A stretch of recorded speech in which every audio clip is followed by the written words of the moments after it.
এখান থেকে ফেরত আসুন, তাহলে শেখ হাসিনা পালিয়েছে, তারেক রহমানও পালাবে, ভারতের তারান্নাও পালাবে ইনশাআল্লাহ। গতকাল রাতে অনূর্ধ্ব-20 সাফ ফুটবলের ফাইনাল ছিল। বাংলাদেশ ভারতকে পরাজিত করে চ্যাম্পিয়ন হয়েছে। আমি বাংলাদেশ ফুটবল দলকে অভিনন্দন জানাই এবং একই সাথে সাথে বাংলাদেশে বসবাসরত ভারত প্রেমী যারা রয়েছেন, ভারতের দালাল যারা রয়েছেন, তাদের প্রতি আমি সমবেদনা জানাই। সম্মানিত উপস্থিতি, আমি আমার জায়গা থেকে 5ই আগস্ট পরবর্তী বাংলাদেশের সংস্কারের যে কার্যক্রমটা, সেটাকে সহজ ভাষায় বুঝেছিলাম যে 5টা ধাপে হবে। প্রথম ধাপটা হচ্ছে জুলাই সনদ, দ্বিতীয় ধাপ হচ্ছে আদেশ, তৃতীয় ধাপ হচ্ছে অধ্যাদেশ, চতুর্থ ধাপ হচ্ছে সংস্কার পরিষদ এবং সর্বশেষ ধাপ হচ্ছে বাস্তবায়ন। প্রথম ধাপ জুলাই সনদ যদি বলেন তাহলে সেটা খুব সুন্দর মতো হয়েছে। আপনারা দেখেছেন সংসদ ভবনের সামনে সকল দল উপস্থিত হয়ে স্বাক্ষর করেছে, এখানে ছবিও আছে ব্যানারে। সবচেয়ে বড় হাসিটা হচ্ছে সালাউদ্দিন সাহেবের, তাকিয়ে দেখতে পারেন, খুব খুশি। জুলাই সনদ, এর পরের ধাপ আদেশ হয়ে গেল সুন্দর মতো, কারো কোনো আপত্তি নাই। তারপর আসলো অধ্যাদেশ, খুব সুন্দর মতো হলো, কারো কোনো আপত্তি নাই। যখনই নির্বাচিত হয়ে আসলো ম্যানেজ ভোটের মাধ্যমে, তারপরই সংস্কার পরিষদ গঠনের সময় এসে এই আদেশও অবৈধ, অধ্যাদেশও অবৈধ, গণভোটকেও মানি না, চতুর্থ ধাপে এসে আটকে গেল সংস্কার পঞ্চম ধাপ। তো দুঃখীবাদ, আমি সহজ ভাষায় এটাই বুঝি। এখন প্রশ্ন হচ্ছে, বিএনপির রাষ্ট্র কাঠামো মেরামত 31 দফা, এখানে কম বেশি সবাই এই লাইনটা বারবার শুনেছেন। সেই 31 দফার প্রথম দফাটা কি ছিল? প্রথম দফার মধ্যে স্পষ্ট ভাষায় বলা আছে, জনগণের গণতান্ত্রিক অধিকার পুনঃপ্রতিষ্ঠার লক্ষ্যে সাংবিধানিক সংস্কার কমিশন গঠন করা হবে। 31 দফার প্রথম দফা। তারা ক্ষমতায় এসে যখনই সংস্কার পরিষদ গঠনের কথা, তারা শপথ নিতে আর রাজি না। এখন আমার মাননীয় স্বরাষ্ট্রমন্ত্রী, যিনি শিলং থেকে 3 স্টার হোটেলের থেকে, ওখানকার বিলাসবহুল রিসর্টের থেকে ট্রেনিং নিয়ে দেশে এসেছেন ভারতের পক্ষ থেকে, তার পক্ষে বলার একটা সুযোগ আছে। কারণ 31 দফায় বিএনপি বলেছে সংবিধান সংস্কার কমিশন, আর আমরা যেটা দেখতে পাচ্ছি সেটা হচ্ছে সংবিধান সংস্কার পরিষদ। অতএব উনি তো প্যাচ ধরায় খুব ওস্তাদ, উনি বলতেই পারেন আমরা তো কমিশন বলেছি, আমরা পরিষদ বলি না। এটা একটা সুযোগ তাদের রয়ে গেছে। একই দিনে যখন আমরা 2টা ভোট দেখতে পেলাম, একটা ভোটের উদ্দেশ্য ছিল আমরা সংসদ গঠন করব, আরেকটা ভোটের উদ্দেশ্য ছিল গণভোটের সংস্কার পরিষদ গঠন করব।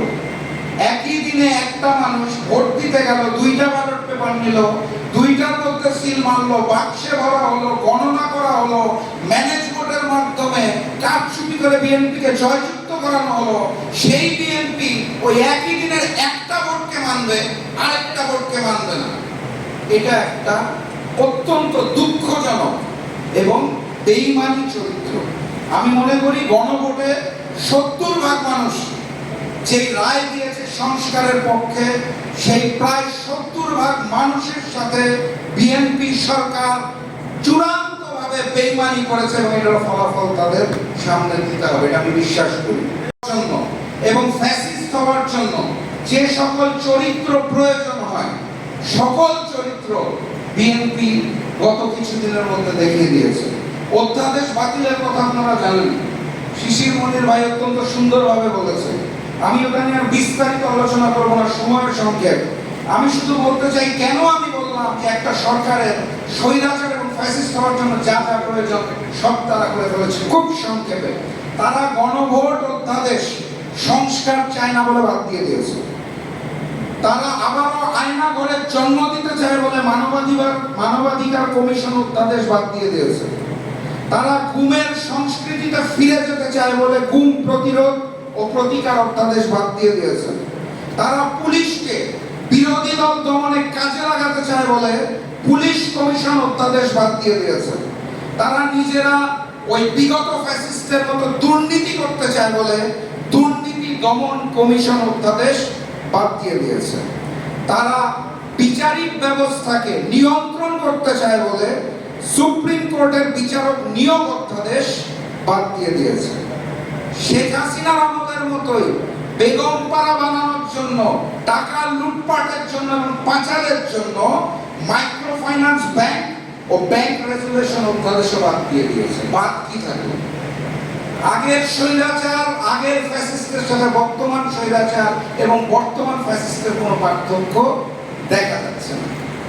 আমি অত্যন্ত দুঃখের সাথে দেখলাম ওই যে ভারতের নির্দেশনায়, তাদের আদেশে বাংলাদেশকে পররাজ্য বানানোর জন্য আওয়ামী সরকারের রেখে যাওয়া অবশিষ্ট কাজের দায়িত্ব নিয়েছে বিএনপি। এই হচ্ছে বিএনপির বর্তমান চরিত্র। এই বিএনপি শহীদ প্রেসিডেন্ট জিয়াউর রহমান, দেশনেত্রী বেগম খালেদা জিয়ার বিএনপি নয়।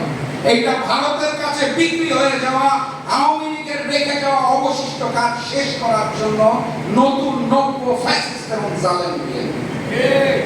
সেই সময় আমরা দেখছি হামের মতো একটি রোগে শিশুরা মৃত্যুবরণ করছে, আইসিইউ খুঁজে পাওয়া যাচ্ছে না, লাইন লেগে যাচ্ছে। পেট্রোল পাম্পের সামনে তেলের অভাবে হাহাকার হচ্ছে।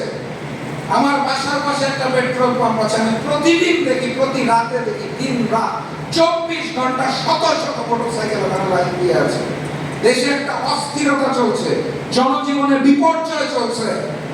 এই সময় জনাব তারেক রহমান সিনেমা দেখে বেড়াচ্ছে। আমার লজ্জা লাগে। আমি প্রবাদে শুনতাম যে রোম যখন পুড়ছিল, নিরো তখন বাঁশি বাজাচ্ছিল। এটার উদাহরণ আমি দেখেছিলাম ফ্যাসিস্ট শেখ হাসিনার কাছে। যখন আমাদের দেশের রাজপথ রক্তাক্ত হচ্ছিল জুলাই গণঅভ্যুত্থানে, উনি তখন বিটিভি ভবনের জন্য কাঁদছিল শেখ হাসিনা। ওই আওয়ামী লীগই তো বর্তমান বিএনপি। তারেক রহমান সিনেমা দেখে বেড়াচ্ছে।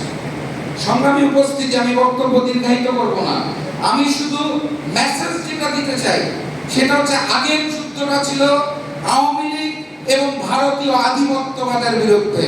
আওয়ামী লীগের জায়গায় বিএনপি বসেছে, ভারতীয় আধিপত্যবাদ ঠিকই আছে। অতএব সামনের যুদ্ধটা হবে বিএনপি নব্য জালেম, নব্য স্বৈরাচারী বিএনপি এবং ভারতীয় আধিপত্যবাদের বিরুদ্ধে।